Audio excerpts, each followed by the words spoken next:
ಅವ್ರು ಮುಖ್ಯಮಂತ್ರಿ ಆಗಿದ್ದ ಸಂದರ್ಭದಲ್ಲಿ ಅವ್ರ ಮುಂದೆ ವಿಚಾರ ತಗೊಂಡೋದೆ. ನನಗೆ ಹೇಳಿದ್ರು ಅವರು, ಜಯಚಂದ್ರ ನೀನು ಹೊಸದುರ್ಗಕ್ಕೆ ಕಾರ್ಯಕ್ರಮಕ್ಕೆ ಬಾ ನೀನು ಅಂದರು. ನಾನು ಸಿದ್ದರಾಮಯ್ಯ ಇಬ್ಬರು ಹೊಸದುರ್ಗಕ್ಕೆ ಹೋದ್ವಿ.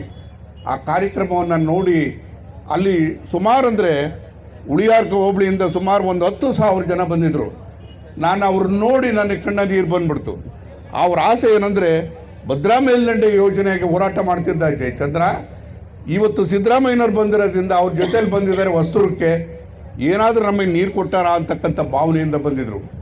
ಆಗ ನಾನು ಭಾವನಾತ್ಮಕವಾಗಿ ಮಾತನಾಡಬೇಕಾಗಿ ಬಂತು. ಆಗ SM ಕೃಷ್ಣ ಅವತ್ತು ಸಿದ್ದರಾಮಯ್ಯ ನಾನು ಇಬ್ಬರು ಕಾರ್ಯಕ್ರಮವನ್ನು ಮುಗಿಸ್ಕೊಂಡು ಹೆಲಿಕಾಪ್ಟ್ರಲ್ಲಿ ಬರಬೇಕಾದಾಗ ಜಯಚಂದ್ರ ಯಾಕೆ ಇವತ್ತು ಭಾವನಾತ್ಮಕವಾಗಿ ಮಾತನಾಡ್ಬಿಟ್ಟಲ್ಲ ಅಂತ ಹೇಳಿದ್ರು.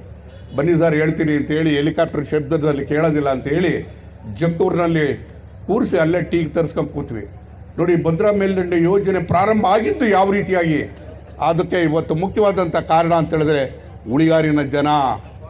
ನಾನು ಹಳೆ ಕ್ಷೇತ್ರದ ಉಳಿಯಾರಿನ ಜನದ ಹೋರಾಟದಿಂದಾಗಿ ಇವತ್ತು ಭದ್ರಾ ಮೇಲ್ದಂಡೆ ಯೋಜನೆ ಆಯಿತು. ಈ ರೀತಿಯಲ್ಲೂ ಕೂಡ ಜನಸಾಮಾನ್ಯರಾಗಿರ್ತಕ್ಕಂಥವ್ರು ನಿಮ್ಮಗಳ ಹಿತವನ್ನು ಕಾಪಾಡ್ತಕ್ಕಂಥ ಕೆಲಸವನ್ನು ಇವತ್ತು ಶಶಿಧರ್ ಮಾಡ್ತಿದ್ದಾರೆ. ನನ್ನ ಮೇಲೆ ಒತ್ತಾಯ ತರ್ತಾರೆ, ಮಾನಸಿಕವಾಗಿ ಒತ್ತಡವನ್ನು ತಂದು ಕೆಲಸವನ್ನು ಮಾಡಿಸ್ತಕ್ಕಂಥ ಚಾಕಚಕ್ಯತೆ ಅವನಲ್ಲಿದೆ, ಪ್ರಾಮಾಣಿಕತೆಯೂ ಕೂಡ ಇದೆ ಅಂತಕ್ಕಂಥ ಮಾತನ್ನು ಹೇಳಿ ಆ ಕೆಲಸವನ್ನು ನಾವು ಮಾಡ್ತೇವೆ. ಆದರೆ ಸಾರ್ವಜನಿಕ ಜೀವನದಲ್ಲಿ ಸುಲಭದ ಕೆಲಸ ಅಲ್ಲ. ರಾಜಕೀಯವಾಗಿ ನಾವು ಮಾತು ಕೊಡ್ತೇವೆ, ಆ ಮಾತನ್ನು ಉಳಿಸ್ಕೋಬೇಕಾದ್ರೆ ಎಷ್ಟು ಕಷ್ಟ ಆಗ್ತದೆ ಅಂತಕ್ಕಂಥದ್ದನ್ನು ನನಗೆ ಅರ್ಥ ಆಯಿತು. ನನಗೆ ನಿನ್ನೆ ದಿವಸ ಇದು ಅತ್ಯುತ್ತಮ ಶಾಸಕರ ಪ್ರಶಸ್ತಿಯನ್ನು ಕೊಡಬೇಕು ಅಂತೇಳಿ ನನಗೆ ತೀರ್ಮಾನ ಮಾಡಿದ್ರು.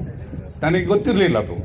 ನನಗೆ ಏಕಾಏಕಿ ಅದು ವಿಧಾನಮಂಡಲ, ಕರ್ನಾಟಕ ವಿಧಾನಮಂಡಲ ಮತ್ತು ವಿಧಾನ ಪರಿಷತ್ತು ಸೇರಿ ಆ ಪ್ರಶಸ್ತಿಯನ್ನು ಘೋಷಣೆ ಮಾಡಿದಾಗ ನನಗನ್ನಿಸ್ತು, ನನ್ನ ತಲೆಯಲ್ಲಿ ಕೂದಲೆಲ್ಲ ಉದುರೋಗ್ಬಿಟ್ಟೈತೆ.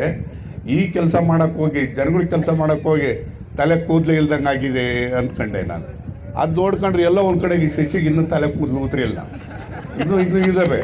ಅದಕ್ಕೆ ಬೇರೆ ಬಣ್ಣ ಬೇರೆ ಹೊಡೆಸ್ತಾ ಇದ್ದಾನೆ. ಅದೇನೇ ಆಗಲಿ, ಅವನ ಸುಖವಾಗಿರಲಿ, ಅವ್ನ ಜೀವನ ಸುಖವಾಗಿರಲಿ. ನಾನು ಒಂದು ಸಿನಿಮಾದಲ್ಲಿ ಜ್ಞಾಪಕ ಬರ್ತದೆ ನನಗೆ. ಸಿನಿಮಾದಲ್ಲಿ ಮೇಷ್ಟ್ರು ರಿಟೈರ್ ಆಗ್ತಾರೆ. ಅವನು ಆ ರಿಟೈರ್ ಆಗಿ ಅವರು ಹೋದಾಗ ಸ್ಕೂಲ್ನಲ್ಲಿ ಎಲ್ಲರೂ ಕೂತ್ಕೊಂಡು ತಬ್ಕೊಂಡು ಹತ್ಕೊಂಡು ಮಕ್ಕಳೆಲ್ಲ ಸೇರ್ಕೊಂಡು ಹತ್ಕೊಂಡು ಹಾರ ಕೊಟ್ಟು ಬರ್ತಾರೆ. ರಿಟೈರ್ ಆಗಿ ಬಂದಾಗ ಹಾರ ಇಟ್ಕೊಂಡು ಮನೆಗೆ ಬರ್ತಾರೆ. ಮನೆಗೆ ಬಂದಾಗ ಬಾಗಿಲು ತೆಗಿಸ್ತಾರೆ. ಅವ್ರ ಹೆಂಡತಿ ಬಾಗಿಲು ತೆಗಿತಾರೆ.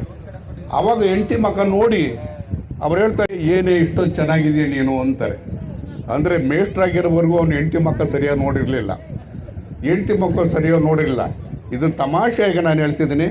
ಇನ್ಮೇಲೆ ನಾಳೆ ಇವತ್ತಿಂದ ಹೋಗಿ ಲತಾ ಅವರಿಗೆ ಮಕ್ಕ ತೋರಿಸಿ ಜೊತೆಗಿದ್ದು ಚೆನ್ನಾಗಿರಿ, ನಿಮ್ಮ ಜವಾಬ್ದಾರಿಕೆ ನಮ್ಮ ಮೇಲಾಕಿ ನಿಮ್ಮ ಈ ಜನಗಳನ್ನು ಆಶೋತ್ತರಗಳನ್ನು ಈಡೇರಿಸ್ತಕ್ಕಂಥ ಕೆಲಸವನ್ನು ಮಾಡ್ತೇವೆ.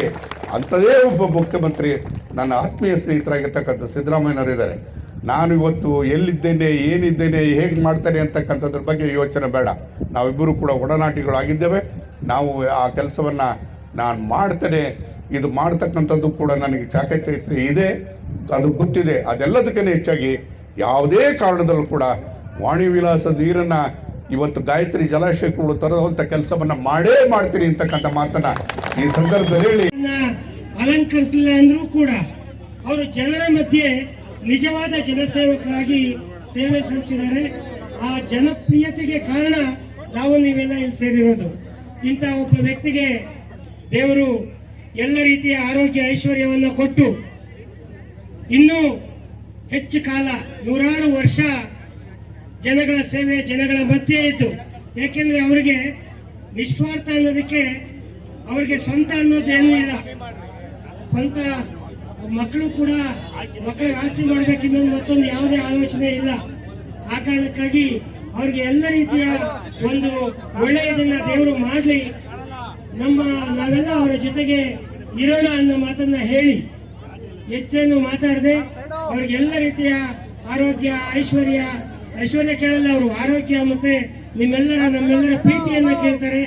ಅದೆಲ್ಲ ಇರ್ಲಿ ಅಂತ ಹೇಳಿ ನಾನಾದ್ರೂ ಶುಭವನ್ನು ಹಾರೈಸಿ, ಸಾಹೇಬರು ಒಂದಲ್ಲ ಅಂತ 2 ಸಾರಿ ನನಗೆ ಜಿಲ್ಲಾ ಪಂಚಾಯತ್ ಟಿಕೆಟ್ ಕೊಟ್ಟು ನನಗೆ ಎಲೆಕ್ಷನ್ ನಿಲ್ಸಿದ್ರು. ನನ್ನೆಲ್ಲ ನೋಡ್ಕೊಂಡ್ರು ಪಾಪ ಅವರು. ಆದರೂ ನನಗೆ ಆ ಗೆಲುವು ಅನ್ನೋದು ನನ್ನ ಭಾಗಕ್ಕೆ ಬರಲಿಲ್ಲ. ನಾನೇನು ಅದಕ್ಕೇನು ಅಸಂತೋಷ ಪಟ್ಟಿಲ್ಲ. ಅದನ್ನೆಲ್ಲ ಸಂತೋಷವಾಗಿ ಸ್ವೀಕರಿಸಿ ಈ ದಿವಸ ನಾನು ರಾಜಕೀಯನ ಮುನ್ನಡೆಸ್ಕೊಂಡು ಬಂದೆ. ನನಗೆ 70 ವರ್ಷ ಆಯಿತು. ನಾನು ಇನ್ನು ಮುಂದೆ ಈ ವೇದಿಕೆಯಲ್ಲಿ ಹೇಳ್ತಾ ಇದ್ದೀನಿ, ನಾನು ಇನ್ಯಾವುದೇ ಎಲೆಕ್ಷನ್ಗಳಿಗೆ ನಾನು ಕಂಟೆಸ್ಟ್ ಮಾಡೋದಿಲ್ಲ. ಆದರೆ ರಾಜಕೀಯದಲ್ಲಿ ಇರ್ತೀನಿ, ನಾನು ಯಾವುದೇ ಎಲೆಕ್ಷನ್ಗೆ ನಾನು ಕಂಟೆಸ್ಟ್ ಮಾಡೋದಿಲ್ಲ. ಇವತ್ತಿಗೆ ನಾನು ಎಲೆಕ್ಷನ್ ನಿಲ್ಲೋ ಒಂದು ಇದರಿಂದ ನಾನು ನಿವೃತ್ತಿ ಹೊಂದುತ್ತೀನಿ. ಮುಂದೆ ಯುವಕರು ಬೆಳ್ಕೊಂಡು ಹೋಗ್ಲಿ. ಆದರೆ ನಾನು ರಾಜಕೀಯ ನಂದು ಏನೈತೋ ನನ್ನ ದೇಹ ಧೋರಣೆ ನಾನು ನೋಡ್ಕೊಂಡು ಹೋಗ್ತೀನಿ. ನಾನು ಅವತ್ತಿಂದ ಇವತ್ತುವರೆಗೂ ಪಕ್ಷ ನಿಷ್ಠೆಯಿಂದ ಬಂದಿದ್ದೀನಿ, ಪಕ್ಷಕ್ಕೋಸ್ಕರ ದುಡಿದಿದ್ದೀನಿ, ಎಲ್ಲರಿಗೂ ಸಹಕಾರ ಕೊಟ್ಟಿದ್ದೀನಿ. ನಾನು ಯಾವತ್ತೂ ಯಾವುದೇ ಇದರಲ್ಲಿ ಒಂದು ಗುಳಗಂಜಿಯಷ್ಟು ನಾನು ಮೋಸ ಮಾಡಿಲ್ಲ. ಇದನ್ನ ಇಡೀ ತಾಲೂಕಲ್ಲಿ ಯಾರು ಕೇಳಿದ್ರು ಬೇಕಾದ್ರೆ ಹೇಳ್ತಾರೆ. ನಾನು ಆ ತರ ನಡ್ಕೊಂಡ್ ಬಂದಿದ್ದೀನಿ, ಮುಂದೆನೂ ಅದೇ ತರ ನಡ್ಕೊಂಡು ಹೋಗ್ತೀನಿ. ಆಶಾ ಕಿರಣ ಈ ಭಾಗದಲ್ಲಿ ಈ ಬಂದಿರೋ ಜನ ನೋಡಿದ್ರೆ ಅವರು ತುಂಬಾ ಎಲ್ಲ ಜನಗಳನ್ನ ತುಂಬಾ ಪ್ರೀತಿಸ್ತಾರೆ ಅನ್ಸುತ್ತೆ.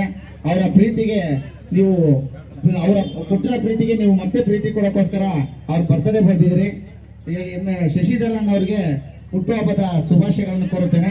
ಹಾಗೆ ಈಗ ನಮ್ಮ ತಾಲೂಕಿನ ಜನಪ್ರಿಯ ಶಾಸಕರು ಹಾಗೂ ದೆಹಲಿ ವಿಶೇಷ ಪ್ರತಿನಿಧಿಗಳು ಆದಂತ ಅವರ ಒಂದು ನೀರಾವರಿ ಹಾಗೂ ಅವರ ಒಂದು ಕಾರ್ಯವೈಖರಿಯನ್ನು ಮೆಚ್ಚಿ ಕರ್ನಾಟಕ ಸರ್ಕಾರ ಅವರಿಗೆ 2024 ಮತ್ತು 25ನೇ ಸಾಲಿನ ಅತ್ಯುತ್ತಮ ಶಾಸಕ ಪ್ರಶಸ್ತಿ ಲಭಿಸಿದೆ.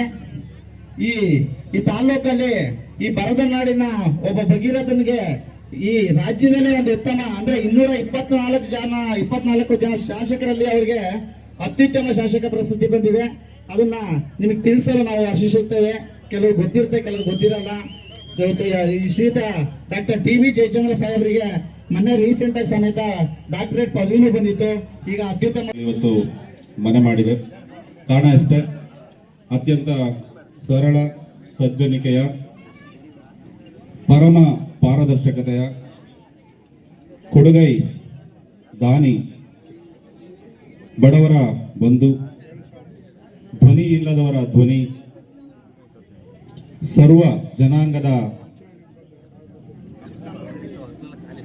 ಪ್ರಭುತ್ವವನ್ನೇ, ಸರ್ವ ಜನಾಂಗದ ಉನ್ನತಿಯನ್ನೇ ಆಲೋಚಿಸುವ ನಮ್ಮ ನಿಮ್ಮೆಲ್ಲರ ಪ್ರೀತಿಯ ಹುಣಸೇಹಳ್ಳಿ ಪುಟ್ಟಲಿಂಗಪ್ಪ ಶಶಿಧರ್ ರವರ 70 ವಸಂತಗಳನ್ನು ಪೂರೈಸಿರ್ತಕ್ಕಂಥ ಈ ಒಂದು ಸುಸಂದರ್ಭದಲ್ಲಿ ನಾವೆಲ್ಲರೂ ಕೂಡ ಅವರಿಗೆ ಒಂದು ವಂದನೆಗಳನ್ನು ಇರ್ತಕ್ಕಂಥ ಅವರ ಈ 70 ವರ್ಷಗಳ ಸಾರ್ಥಕ ಜೀವನದ ಸವಿ ನೆನಪನ್ನ ಸದಾಕಾಲ ಹಚ್ಚ ಹಸಿರಾಗಿ ಉಳಿಸಿಕೊಳ್ತಕ್ಕಂಥ ಕಾರಣಕ್ಕಾಗಿ ಈ ಒಂದು ಸಭೆ, ಈ ಒಂದು ಸಂಭ್ರಮ.